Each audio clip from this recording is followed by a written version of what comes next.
pour commencer, l'idée, c'est aussi croissance, SFR. Qu'est-ce qu'on fait si on prend SFR? Si on regarde la réalité actuelle, et même si je regarde juste les 10 ans qui sont passés, je pense que c'est impressionnant. Une fois, aujourd'hui, la pénétration en France est à 90% de la population. C'est-à-dire, on a 50 millions de gens équipés. Si on regarde un peu la ADSL, les marchés français, et avec une pénétration encore des foyers de 70%, en plus avec les prix les moins chers. Si on regarde les entreprises européennes, ça coûte en moyenne le double. On a dépensé aussi beaucoup pour construire notre réseau. Aujourd'hui, chez SFR, on a 18 000 sites pour le réseau mobile. 18 000 sites. On a investi beaucoup, que 7 milliards d'euros dans notre réseau. On a créé vraiment très fortement, construit un patrimoine qui est très important pour l'avenir. Si on regarde SFR, c'est un opérateur global qui est actif dans le monde de mobile, mais aussi de l'Internet et en plus les services. Et c'est aussi un élément qui montre bien la croissance qui a été faite encore il y a 20 ans. C'était un start-up, PME, avec l'objectif 100 000 clients. Et aujourd'hui, un client sur deux en France est client chez SFR.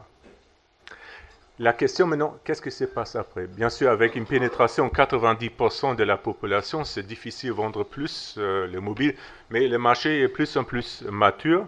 Mais il y a croissance et on a déjà vu ça dans tous les discours aujourd'hui parce que la télécom est toujours au centre. Et là, j'ai besoin de regarder ces quelques chiffres qui sont importants et structurants aussi.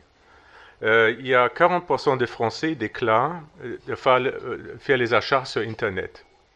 Il y a eu 10% il y a 5 ans. C'est-à-dire il y a une croissance énorme sur ces achats sur Internet.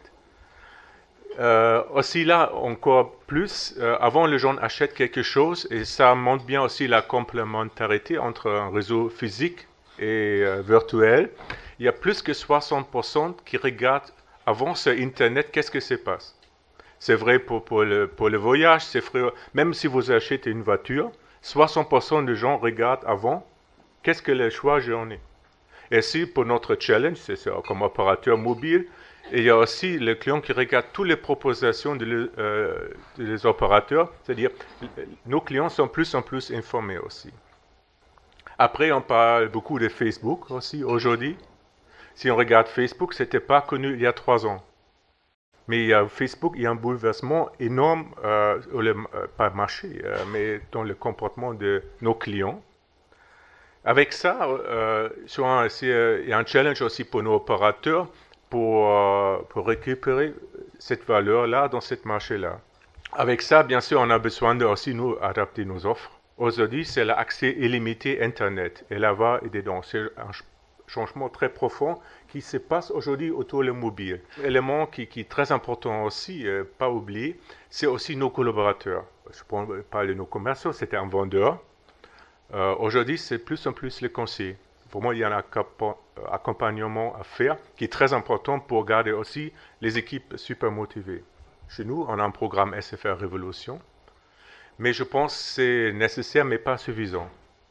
Et ça revient aussi autour du débat politique. Chez nous, ce n'est pas une fatalité, laissez tout à Google et Facebook. Je pense, et je suis 100% convaincu, il y a beaucoup de faits encore en France et en Europe.